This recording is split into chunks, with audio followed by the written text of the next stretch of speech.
guest will be Dr. Mathias Kirchmer. Dr. Mathias is an experienced practitioner and thought leader in the field of business process management, BPM, and digital transformation.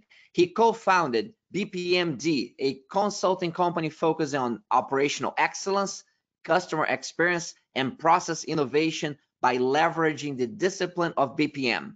Before, he was managing director and global lead of BPM at Accenture and CEO of the Americas and Japan of IDS Shear, known for its Aries software. Dr. Kirchmer has led numerous transformations and process improvement initiatives in various industries at clients around the world. He has published 11 books, over 150 articles. At the University of Pennsylvania and at the Widener University, he has served as affiliate faculty for over 15 years. He received a research and teaching fellowship from the Japan Society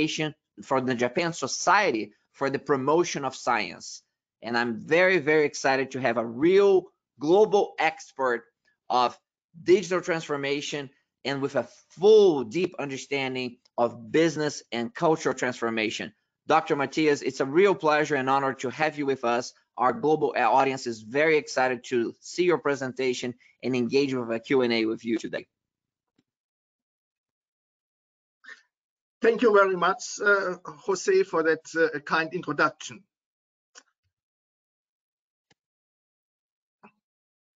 The head of IT of a health insurance company was very excited when they finalized their first RPA project, and they had 12 bots live, the whole project in time, in budget, everything worked perfectly, so really a reason to celebrate.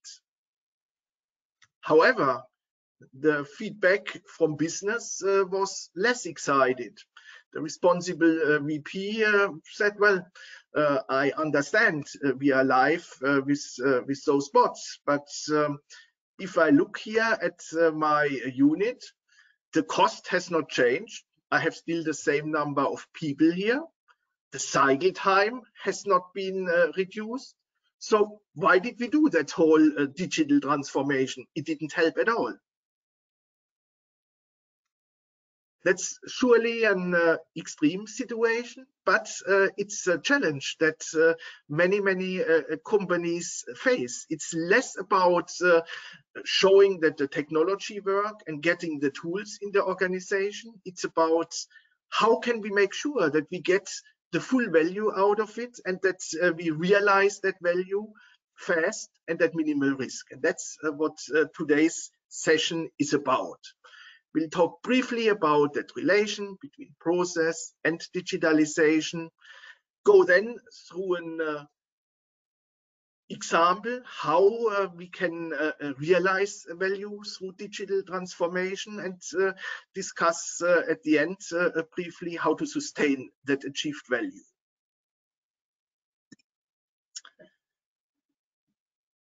Digitalization is all about using digital technologies, often internet-based, and using them to connect products, physical products, and people. The value of such a digital transformation is delivered through new and enhanced processes.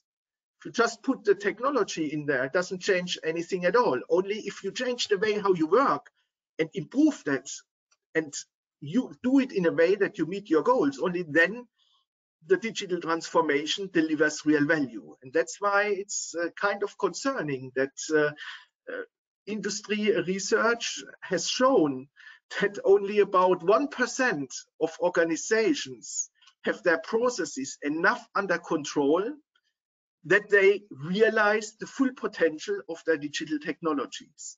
And that is a topic to be addressed, and that is a reason why more and more organizations look towards process management and establishing a process management as a discipline in their organization to enable that value from digitalization. And establishing process management is about establishing a real management discipline. That means putting in place appropriate process management processes. And in research initiatives, we have found that there are about 25 different sub-processes and capabilities that create such a process management discipline. And if you segment those processes, you come up with three groups. Process management is about focus, about improve, and about sustaining the results of those improvements. So focus means to figure out what are the 10–15% of the processes that the organization really competes with. And there exists solid research that it's just 15–20%. So 80+% of our processes are commodity processes. Sophisticated optimization and innovation initiatives don't pay off.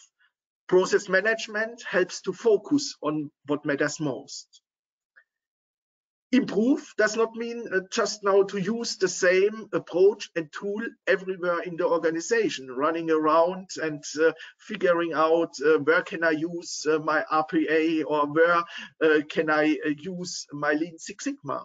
But it's about understanding the end-to-end context of a process and leveraging the tools and techniques that are most relevant to improve and transform a specific process. And once you have achieved some results, the journey has not ended. It's about then managing the ongoing performance and sustaining the achievements that we had. And that is an area that many organizations underestimate. Doing all that needs to happen quickly. Times where the process management practitioners could take months and years to do sophisticated statistical analysis and time studies and all that, they are over. In a digital world, we need to deliver that value fast, but still be reliable and really come up with here our efficiency results, our agility, and all the things we are looking for. And that can only be achieved if those process management practitioners and the BPM discipline really is in all steps value driven. How do I get outcomes out of it? It needs to be tool and technology enabled. We need to leverage the digital tools also for process management itself. So tool enabled, and it needs to be people centric, because at the end, people make the difference. We need to deliver to our stakeholders, and we need to help our team members to move to the next level. Time to value through an approach, value driven, tool enabled, people centric. So how does that look like? And jump into that. Well, the first step for such a transformation is to figure out where are our 15–20% high impact processes and which of them have a low maturity level, so that a transformation and the digital initiative brings most value. And that can be done through a process impact assessment, and luckily there are in the meantime very mature methods and also software tools available to identify those high impact, low maturity processes, so that projects and transformation initiatives around those can be prioritized. And once we know which processes we want to address in our transformation, it's important to take a step back and have an outside-in look at those processes, and look at the processes from a stakeholder point of view. And that can be achieved through journey mapping and journey planning techniques, very well-known customer journey planning, but you can use the same technique for supplier journeys, for employee journeys. And the idea is always to identify where are the touch points of our stakeholders with the relevant organization, and what's the experience today, and how do we want to move that forward. And then you identify the appropriate goals for the underlying processes, so that you end up with a combination of, on one hand, goals around your strategic value drivers, and on the other hand, goals around your stakeholder experience that you want to improve. And once you have those goals in place, then of course there is no way around understanding the existing processes in detail, so that we really can figure out how we want to transform them and how we want to do things differently. We see here an example from an insurance company and the underwriter process, and the as-is situation shows all the steps supported by the different roles. And now we can look at that from a digitalization point of view and think about, well, how can we make that process better? And in this case, it was all around scalability and efficiency, especially cost reduction. And you can see here in the process, there's significant opportunities to automate activities that are currently done manually, so good cost saving opportunities. There's also opportunities, as those little triangles show, where you can cut out activities. You don't need to update spreadsheets and send them around anymore. So in that situation, you were even able to cut out an entire role in that process. And through that way, you get a very clear picture how that digitalization influences and impacts your current processes and where the value comes from. To do that efficiently, it has shown that it's important to have a clear view on the business impact of those digital technologies. And that can be achieved through software and technology-based process reference models. That means you take a step back again and show, well, how does, in our situation, an underwriter process in an ideal situation look like if you use some of those new technologies. In our example, here a no-code platform. In that specific situation, it was Uncork. So that you have then a process template, a design template that shows the business impact for those technologies. And that helps then in the analysis of your as-is process, as we have seen before. But it is, of course, also a great starting point for your to-be design. You don't start from scratch, but you start with your reference model, your technology-based reference model, and adjust it to your specific business situation based on your knowledge about your as-is processes, so that you then come out with the to-be process that is realistic, based on the available technologies, and that is standardized as much as possible, because it uses always the same starting point. If you roll that out in different business units, that can be very, very powerful to reuse the same reference models at the beginning of the to-be design. And once you have then your as-is and your to-be processes available, then you already have made a big step forward in your transformation, because then you can already do some very straightforward comparison of the situation and get a feeling for the value that digitalization can bring. Like here we can see we can reduce the number of tasks from 200 to 140, so a very huge effects. We can reduce the number of roles involved in the process by more than 50%. cut down the number of systems, which has of course then also an IT maintenance effect, and all that is done through a significant increase of the degree of automation. So you have now already a very good idea. Where do we stand today? Where do we want to go in our transformation, and what do we get out of it? And then it has shown to be helpful to go a step further and quantify those benefits more. And nowadays that can be done with most of the available process modeling and repository tools. Here we have used Signavio as an example to simulate as is and to be processes. In the as is situation, you get the necessary time and information and probabilities in interviews. So that has, of course, a certain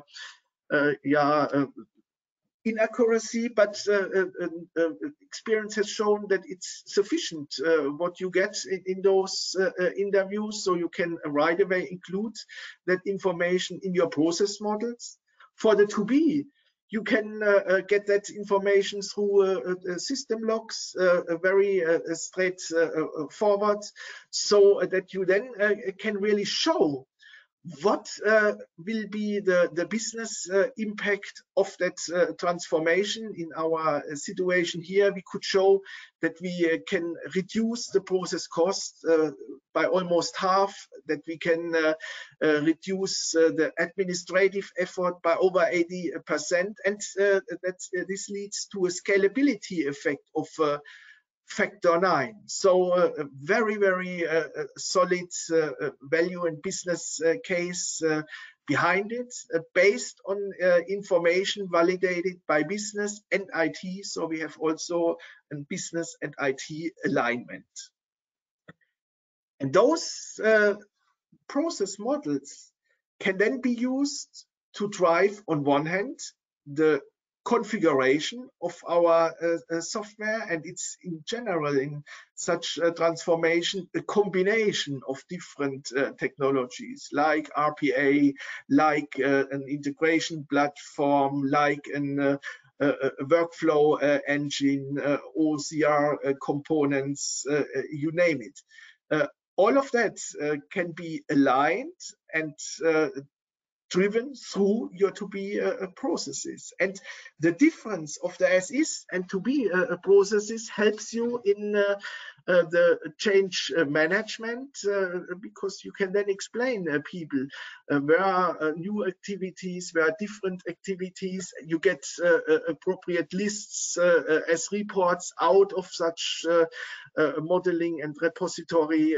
tools. So very, very powerful way of moving then from the design towards the realization of those processes, having technology and people aligned, and having them aligned towards the value we are targeting.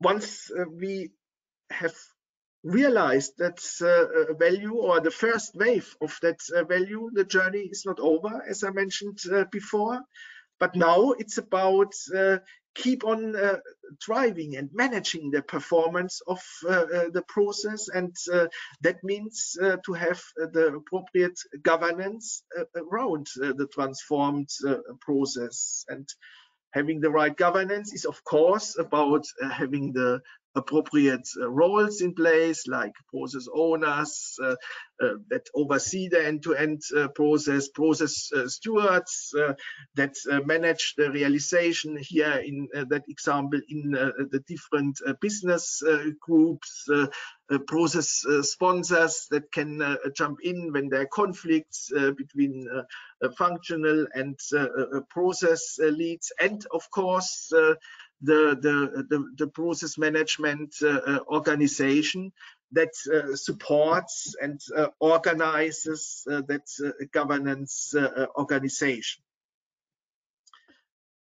Realizing such a functioning process governance is on one hand, of course, based on appropriate definition of ownership and accountabilities. But to make that happen, you again need to realize the appropriate governance processes. And that means if you have such an overall governance model, how you want to keep your processes on track, it has shown very, very helpful to define then in the same way as you define other business processes, also your process governance processes that show how you measure the performance of your processes, how to launch necessary improvement or correction initiatives that show how you align the community around your process towards the joint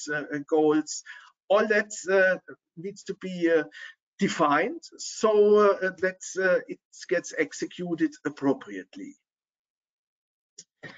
And to do such and run such a governance organization efficiently, it has really become crucial to have the right digital environment also in our governance organization. The same way as you transform your traditional business processes into digital business processes, you also move your traditional governance approach into a digital process governance approach that leverages the appropriate tools and digital technologies to make it more efficient and at the end also more effective.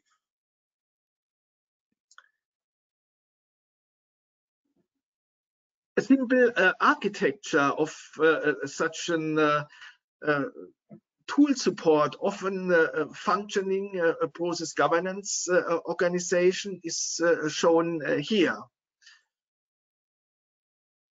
At the top, tool for process and project prioritization that makes sure that when you adjust your strategy, that you see how do my value drivers change, and with that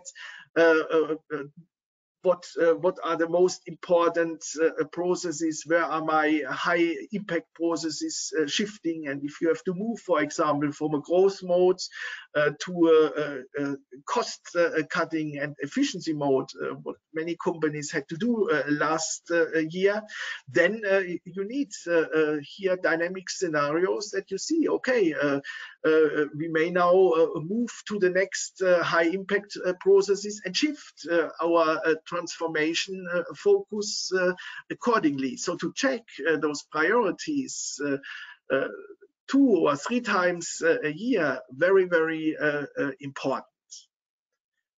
Then you deliver the structural information we have seen in a form of to-be process models, and that's basically what you use on one hand to drive the configuration of your digital environment, but on the other hand, you use that as the baseline to manage your process.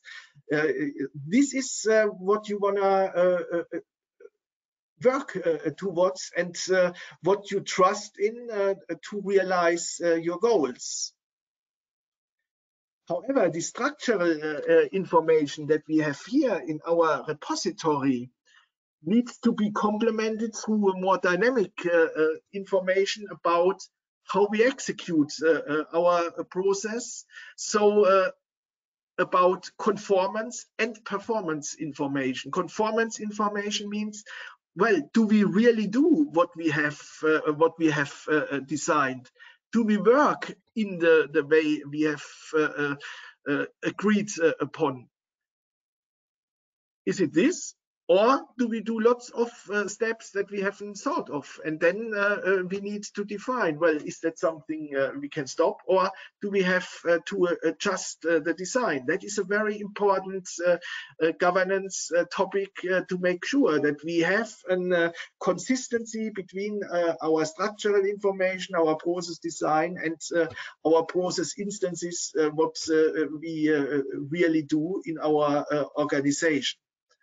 And of course, we need to know, well, have we now achieved our goal? Have we delivered the value we are looking for? And that guides basically all the governance activities. And that information, that's conformance and performance information, can be delivered in a digital environment through process intelligence and process mining tools. Those tools basically read the information in your system logs, the so-called dark data, and use it to generate the process instances that show you how you execute your process, and that calculate the performance information.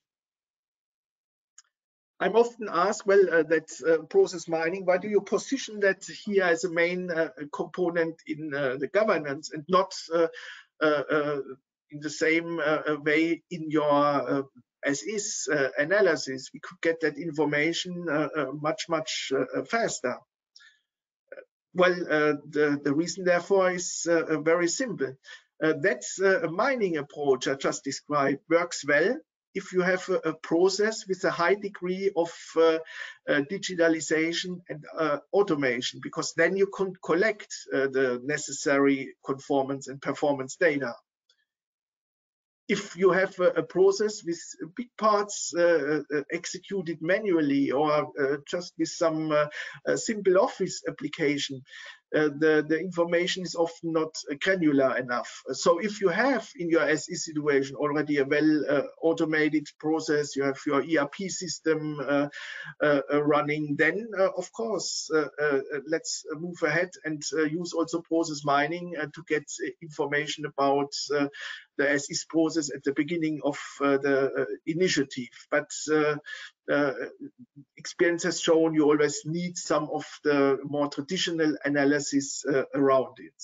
However, here in our governance environment, that mining approach can be much more powerful, because it benefits them from the digital environment we have created.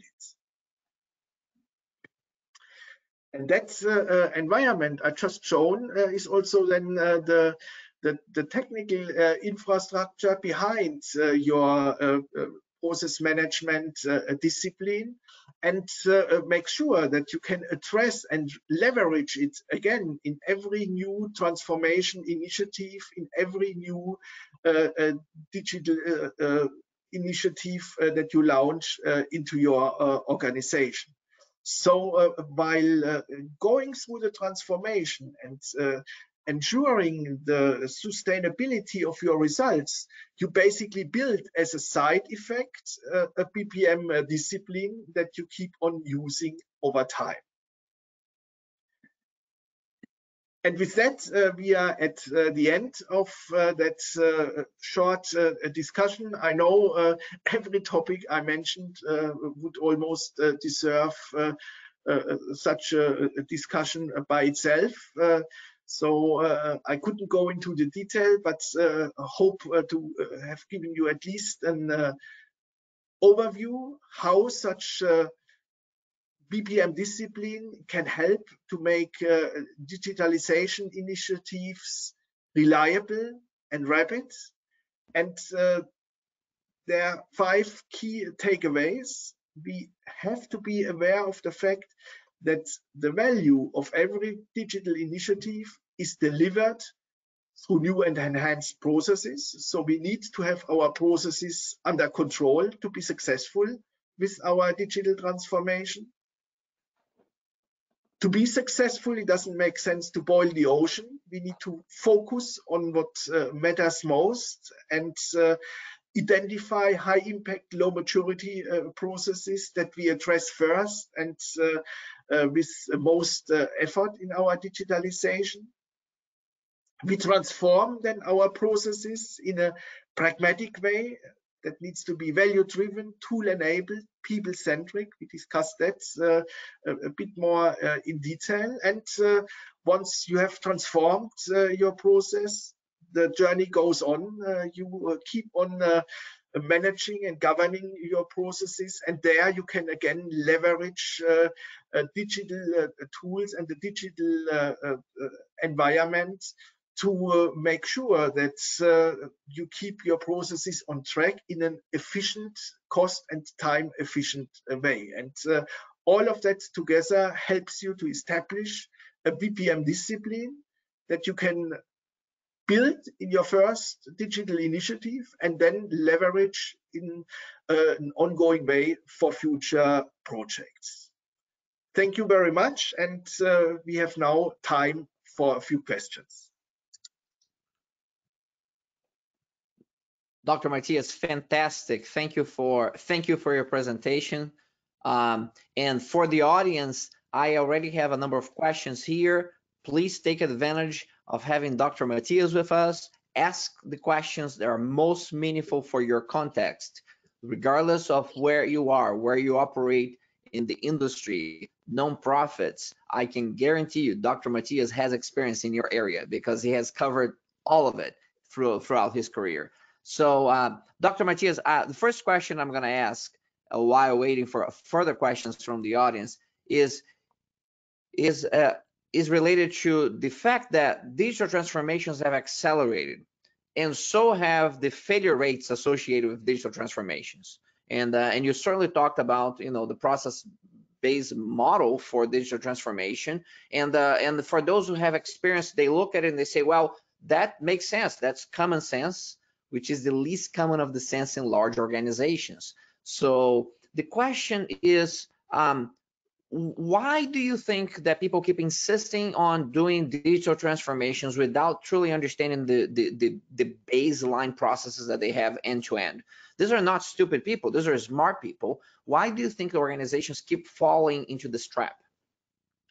Yeah, very interesting question. And I think there's, of course, many different reasons. One issue that I have seen many times is that many of those digital technologies themselves have really gotten relatively simple, so that the temptation is very big to say, for example, oh, let's try out how this RPA tool works and automates here the capturing of our customer orders, of our claims, or whatever.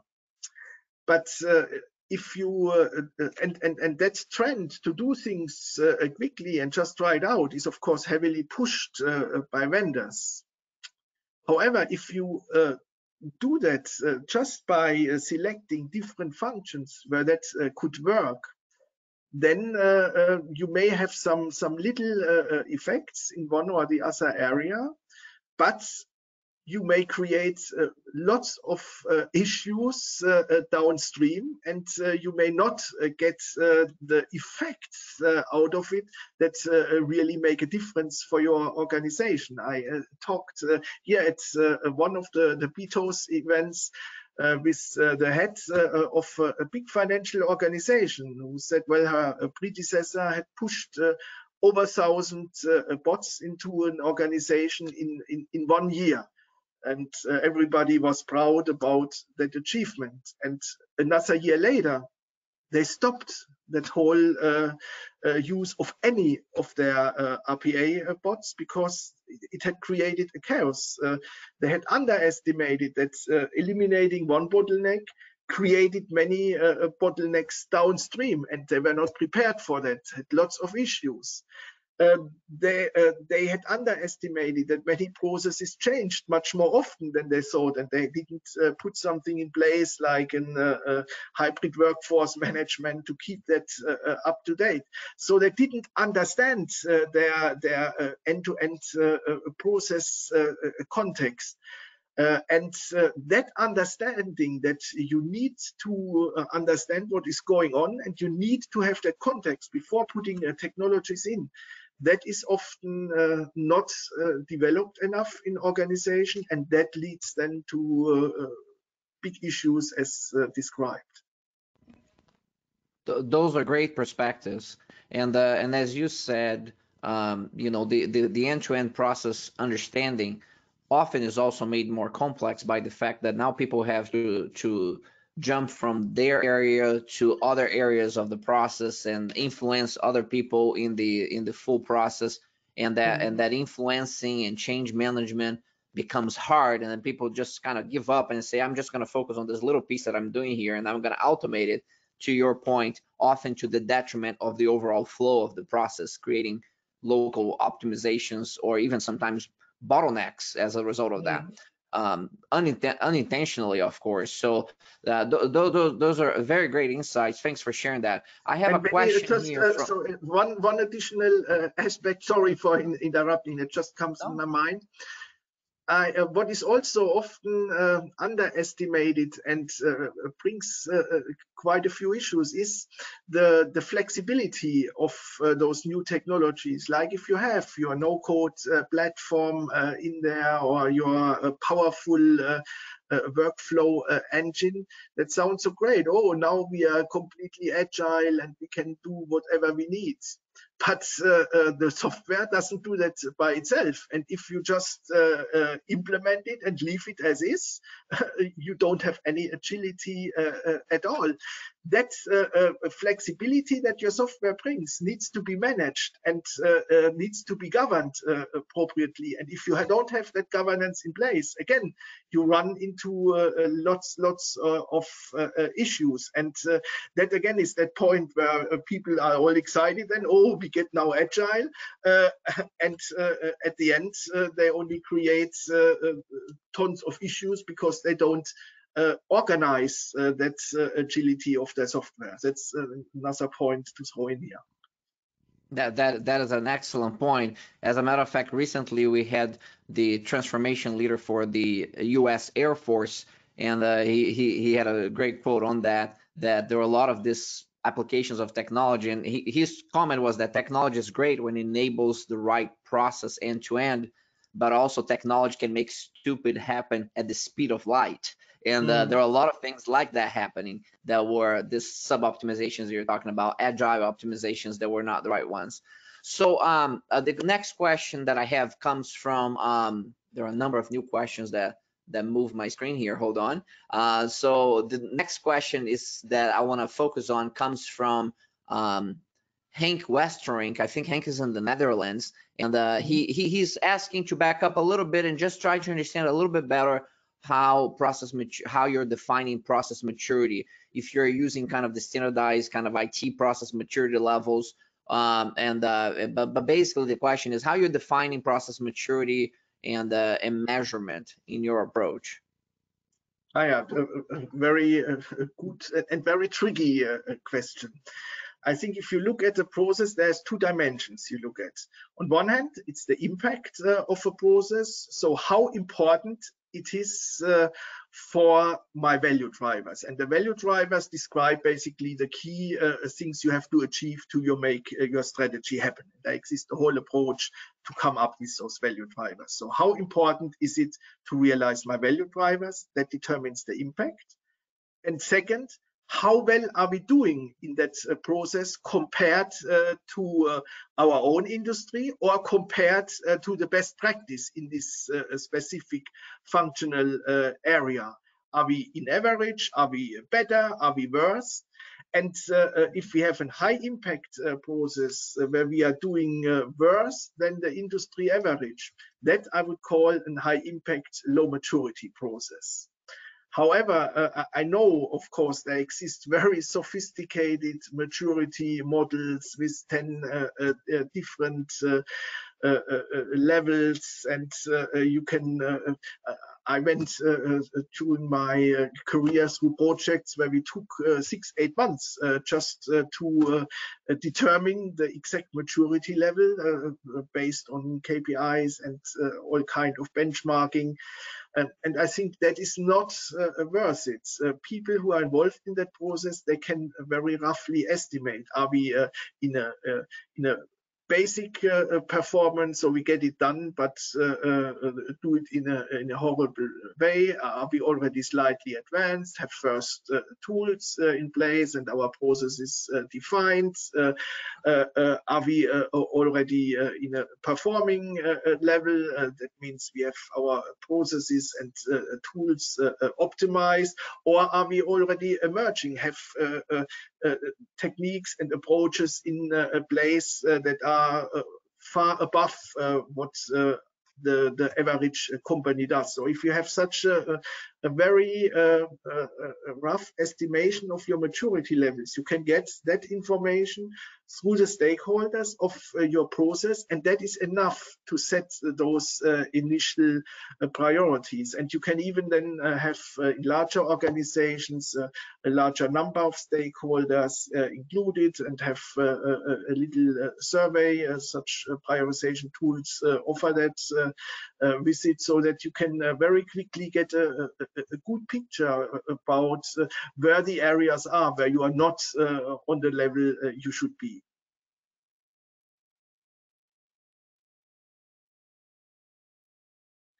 Jose, I cannot hear you anymore.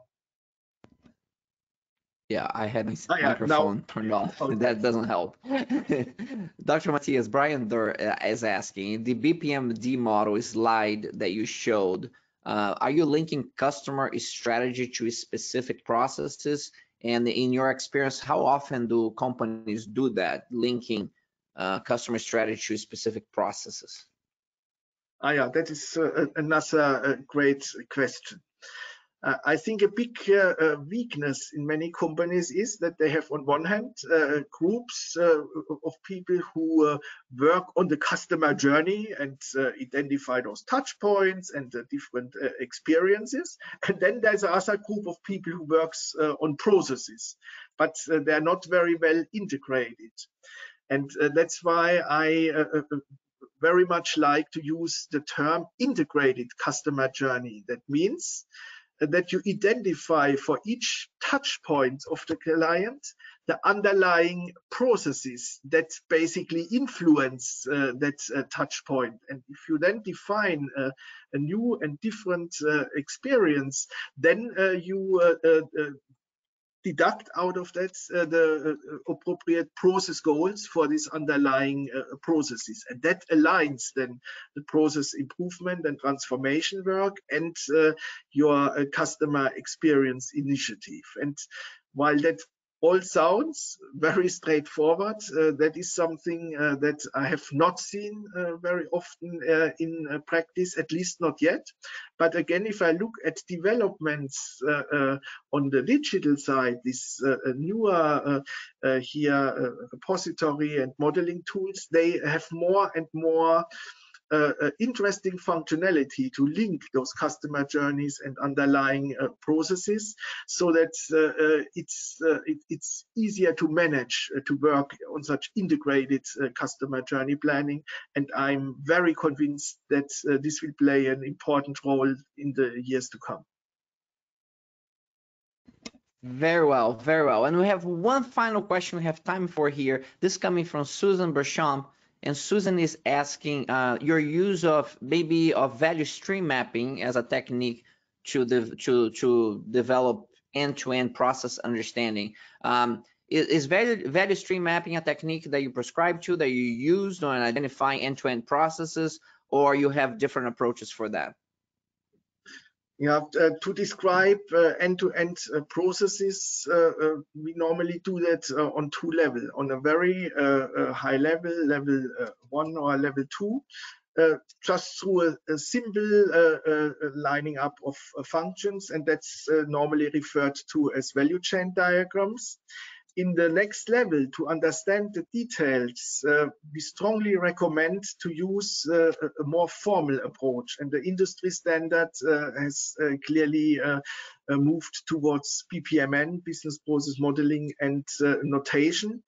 And the big advantage, especially in such digital transformation environments, is that in many of the symbols, for example, in the functions, you already segment them in a way.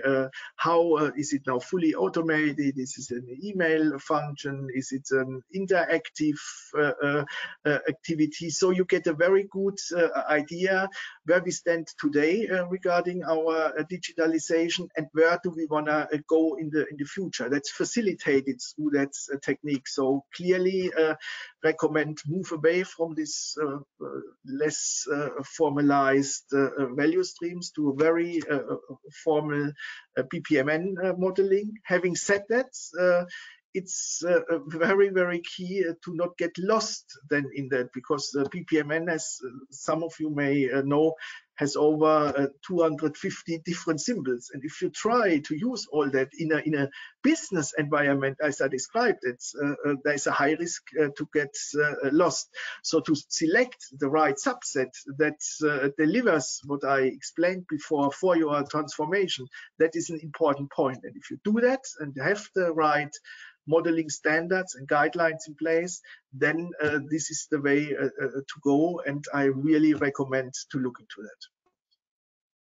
Dr. Mathias Kirchmer, thank you so much for sharing your insights with us today, and thank you for being a sponsor for the conference as well. On behalf of over 2,000 registered participants, we're very thankful for your support, for your insights, and sharing your tremendous expertise with all of us. No, thank you very much, Jose. As usual, I really enjoyed working with you and Brian, who organized that conference, and I'm already looking forward to the next event. And thanks, of course, to all the audience. I really, really appreciate your interest and attention. Thank you very much.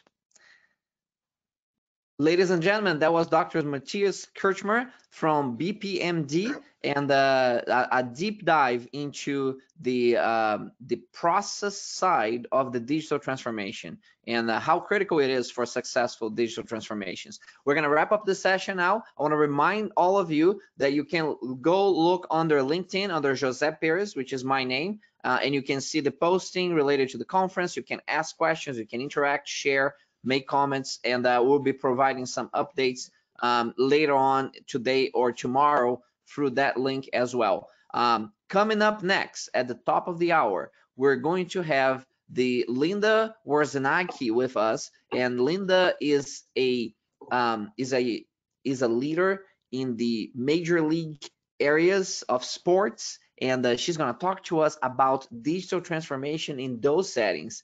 So her talk is called $1 Million Adjustments, and fascinating different perspective in the world of sports and applications to industry on what's being done from a digital transformation perspective. So looking forward to meeting Linda and all of you back at the top of the hour. So see you back soon.